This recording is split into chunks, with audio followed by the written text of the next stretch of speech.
नमस्कार दोस्तों। कल्याणी शुभम शिव संगीत में आपका हार्दिक स्वागत करती हूँ। मित्रों, बहुत बहुत सावन की आप लोगों को शुभकामनाएं देती हूँ कि सावन का महीना शुरू होने वाला है। मित्रों, सावन का महीना भोलेनाथ को समर्पित है। सावन के महीने में भोलेनाथ की और शिव परिवार की विधि विधान से पूजा की जाती है।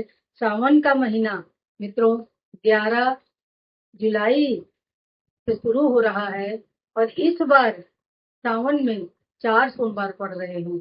तो 11 जुलाई से शुरू होगा और पहला सोमवार जो होगा वो 14 जुलाई को पड़ेगा। दूसरा सोमवार सावन का सोमवार 21 जुलाई को पड़ेगा। तीसरा सावन का सोमवार 28 जुलाई को पड़ेगा और चौथा सावन का सोमवार जो आएगा वो 4 अगस्त को पड़ेगा। इसके बाद बीच में मित्रों 22 जुलाई को भवन प्रदोष होगा। प्रदोष के भी दिन भगवान भोलेनाथ की विधि विधान से पूजा करने का विधान है। और इसके बाद में जैसे 23 जुलाई को सावन शिवरात्रि भी पड़ रही है और 27 जुलाई को हरियाली तीज होगी और 29 जुलाई को नाग पंचमी एवं मंगला गौरी की पूजा की जाएगी। तो मित्रों, ये सावन के महीने के त्योहार और पर्व हैं। तो मैंने आपको बताया कि 4 सोमवार पड़ेंगे। तो जो सोमवार के बाद में फिर इसमें शिवरात्रि आएगी, प्रदोष आएगा और अंत में 9 जुलाई को ये सावन की पूर्णिमा होगी और जो जिस दिन रक्षाबंधन मनाया जाएगा। तो मित्रों, सावन का महीना ये भाव भोलेनाथ को प्रिय है और सभी भक्त श्रद्धा भक्ति भाव से भोलेनाथ की पूजा उपासना करते हैं, उनकी आराधना करते हैं, शिव मंदिर जाते हैं, जलाभिषेक करते हैं। तो इस विषय में मित्रों आज जानते हैं कि भोलेनाथ की सावन के महीने में पूजा करने से किन किन फलों की प्राप्ति होती है और क्या क्या चीजें भगवान भोलेनाथ को अति प्रिय है। तो सावन के दिन सोमवार सावन के महीने में भोलेनाथ के मंदिर में सोमवार के दिन शिव मंदिर में शिव जी की पूजा और उनके परिवार की पूजा उपासना करने का विशेष महत्व बताया गया है। इस दिन भोलेनाथ की पूजा में भक्त बड़ी श्रद्धा भक्ति भाव से करते हैं और उनपे गंगा जल, दूध, बेलपत्री, भांग, धतूरा और ये कुछ विशेष चीजें ऐसी हैं जो उनको अर्पित करने से भोलेनाथ प्रसन्न होते हैं। और भोलेनाथ की आराधना और पूजा सावन के महीने में करने से सभी प्रकार की जो विघ्न बाधाएं हैं दूर होती हैं और भोलेनाथ के आशीर्वाद से भक्तों की सभी मनोकामना पूर्ण होती है। तो भक्तों, सावन का महीना ये 11 जुलाई से शुरू हो रहा है। आप इस अवसर को जाने न देना। तो अवश्य आप लोग पूजा करिएगा। तो भोलेनाथ को आग का पुष्प, धतूरा, बेलपत्र इस तरह की चीज अगर आप चढ़ाते हैं तो भोलेनाथ प्रिय होते हैं। भगवान को धतूरा और भांग अति प्रिय है। जो शिवलिंग पर अखंडित चावल, खंडित नहीं होना चाहिए, जो खंडित चावल चढ़ाता है उसके घर में कभी धन संपदा की कोई कमी नहीं होती है और जितनी भी समस्याएं हैं धन से संबंधित आर्थिक समस्याएं हो वो सभी दूर होती है। मित्रों, कहते हैं कि भोलेनाथ पर काले तिल अगर जल में डालकर तांबे के लोटे में शिव जी पर चढ़ाया जाए, ओम शिवाय नमः, ओम शिवाय नमः, श्री शिवाय नमस्तुभ्यम, या और भी यदि कोई आपको मंत्र याद है तो उसकी पूजा मंत्रों के द्वारा करके यदि भोलेनाथ पर काले तिल से अभिषेक जल अर्पण करते हैं तो आपके शरीर के रोग, कष्ट, मानसिक अशांति सभी दूर होती है। और यदि एक मुट्ठी साबुत हरी मूंग बुधवार के दिन भोलेनाथ पर अगर आप अर्पित करते हैं, रात को भिगो दें और इसके बाद में प्रातःकाल जब आप मंदिर जाएं तो मंदिर के समय आप पूरी थाली में धतूरा, बेलपत्र, भांग, आग पुष्प, समी पत्र भी भोलेनाथ को प्रिय है। जो समी पत्र कहते हैं, समी मतलब संकट दूर करने वाला, शनि ग्रह की पीड़ा शांत होती है। अनेक अनेक प्रकार के जब राहु केतु से संबंधित समस्या होती है, पीड़ा होती है या और कोई शत्रुओं से कोई संकट होता है तो वो भी दूर होता है। इससे संकट भी दूर होते हैं सभी प्रेम चढ़ाने से और सभी समस्याएं दूर होती हैं। मित्रों, सावन के महीने में विधि विधान से भोलेनाथ की पूजा करिएगा और जो भक्त गेहूं या जौ सावन के भोलेनाथ पर सोमवार के दिन अर्पण करता है तो उसके संतान की समस्या दूर होती है, वंश वृद्धि होती है। तो भोलेनाथ पे अन्न चढ़ाना अति शुभ माना गया है।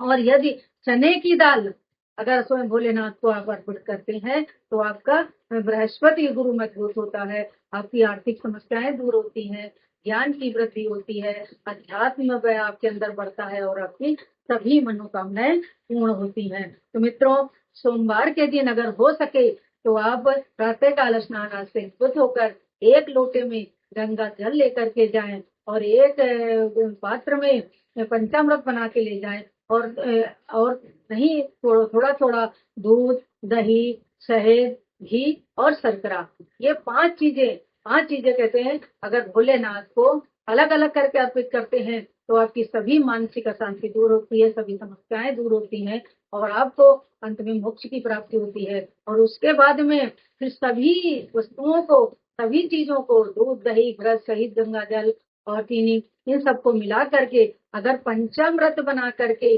और भोलेनाथ का अभिषेक करते हैं, और अगर आपको अभिषेक नहीं याद है तो श्री श्री शिवाय नमः शुभम, श्री शिवाय नमः शुभम या पंचाक्षरी मंत्र से या नमामि समीशान निर्वाण रूपम विधुम व्यापकम ब्रह्म वेद स्वरूपम निजम निर्गुणम निर्विकल्पम निरीहम चिदाकाशवासम भजेहम। अगर इस तरह से पूरा मंत्र आप याद करके और इससे कहते हैं ये रुद्राध्यायी कहा गया है, तो इससे रुद्राष्टकम है ये, इससे अगर भोलेनाथ की पंचामृत से या गंगा जल से या गन्ने के शहद से यदि आपको बहुत ही संकट, आर्थिक संकट है और आप गन्ने के रस से अगर भोलेनाथ का अभिषेक करते हैं शिवरात्रि के दिन तो आपकी सारी इच्छाएं पूर्ण होंगी, मनोकामनाएं पूर्ण होंगी, आपके संकट दूर होंगे, आपके मन की अशांति दूर होगी, घर के में जो भी अनेक समस्याएं होती हैं बस दूर से वहां से अगर आप गंगा जल लेके आते हैं शिवलिंग से चढ़ा हुआ और अपने घर में अगर छिड़काव करते हैं तो आपके घर का वास्तु दोष भी दूर होता है, घर के कलह क्लेश भी दूर होते हैं और सुख समृद्धि भी आती है। तो मित्रों, सावन के महीने में आप भोलेनाथ की खूब श्रद्धा भक्ति भाव से पूजा अर्चना कीजिएगा, बेलपत्र चढ़ाइएगा। लेकिन याद रखना अपने मित्रों कि सावन के महीने में कभी कोई भी चीज किसी से उधार लेकर के आप भगवान को अर्पित ना करें। जैसे किसी का लोटा ले लिया, उसके मंदिर से जल लेकर के भगवान को अर्पण कर दिया, या किसी की थाली से रोली अक्षत ले लिया वो भगवान को चढ़ा दिया, या गंगा जल किसी से उधार लेके चढ़ा दिया, या आप भांग धतूरा किसी पेड़ से तोड़ के ले आए और उसमें अगर उसको भगवान जैसे पेड़ से लाए हैं अगर आपके मंदिर में है तो उसके निमित्त आप कुछ मंदिर में श्रद्धा भक्ति से दान कर दें। किसी के थाली से, जो पूजा की थाली व्यक्ति लेकर के आया है पूजा करने के लिए, उसकी थाली से कोई भी वस्तु उठा करके भोलेनाथ को अर्पित नहीं करना। जो भी आपसे हो श्रद्धा भक्ति भाव से आप अपने घर से एक थाली सजा के ले जाएं, लोटे में जल भर के ले जाएं, पंचामृत लेके जाएं और सभी धूप दीप नैवेद्य सभी फल, ऋतु फल भी लेकर के जाएं, तो भगवान को अर्पित करें और श्रद्धा से उनकी पूजा करें। भोलेनाथ कहते हैं, भोलेनाथ भोले हैं, खुद ही भोले कहे गए हैं, देवों के देव महादेव हैं, वो अपने भक्तों की सभी मनोकामनाओं को पूर्ण करते हैं। लेकिन यदि आप भक्तों ऐसी गलती करते हैं, अच्छे घटे चावल चढ़ाते हैं या किसी से उधार लेकर के आप कोई चीज भगवान को अर्पित कर रहे हैं तो भगवान बिल्कुल भी स्वीकार नहीं करते, उससे आपको अपनी पूजा का कोई फल भी नहीं प्राप्त होता है। तो मित्रों, अभिषेक करने से कहते हैं उत्तम फल की प्राप्ति होती है, भोलेनाथ शीघ्र प्रसन्न हो जाते हैं और अपने भक्तों की सभी मनोकामना पूर्ण करते हैं। इसके बाद सायं के समय यदि मित्रों भोलेनाथ के मंदिर में और एक अगर कहीं इसका बेलपत्र का पेड़ है तो उसके नीचे सायंकाल अगर एक दीपक जला देते हैं तो उससे भी भोलेनाथ अतिथि होते हैं, माता गौरी का भी आशीर्वाद प्राप्त होता है। तो आप लोग श्रद्धा भक्ति भाव से और अखंड धन संपदा की भी वृद्धि होती है।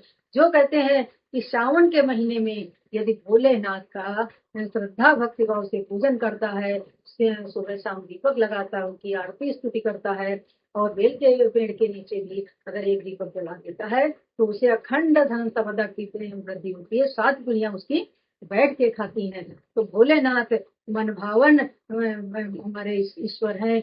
भक्ति भाव से अगर पूजा करोगे तो भोलेनाथ बहुत ही जल्दी प्रसन्न होंगे और अभी सभी आपकी मनोकामनाएं पूर्ण होती हैं। तो मित्रों, कहते हैं कि चने की दाल जो स्त्री भोलेनाथ के ऊपर अर्पित करती है तो उसके गुरु अच्छा होता है और उसके घर में पति की आयु बढ़ती है और सुख और सौभाग्य की भी वृद्धि होती है। मित्रों, सावन का महीना सोमवार 11 जुलाई से शुरू हो रहा है। 4 सोमवार पड़ेंगे, उसमें ओम प्रदोष भी पड़ेगा, महाशिवरात्रि भी पड़ेगी। और तो सभी लोग भक्ति भाव से और 21 जुलाई को हमने बताया है कि 27 जुलाई को जो पड़ेगा वो पड़ रहा है हरियाली तीज पड़ रही है और 23 जुलाई को श्रावण शिवरात्रि है और 29 जुलाई को नाग पंचमी मंगला गौरी पड़ रही है। तो ये पूरे सावन के त्योहार हैं। तो इनको मित्रों आप लोग याद रखिएगा और आप लोग विधि विधान से भोलेनाथ की पूजा अर्चना कीजिए तो भोलेनाथ आपकी हर मनोकामना को पूर्ण करेंगे। नमस्कार।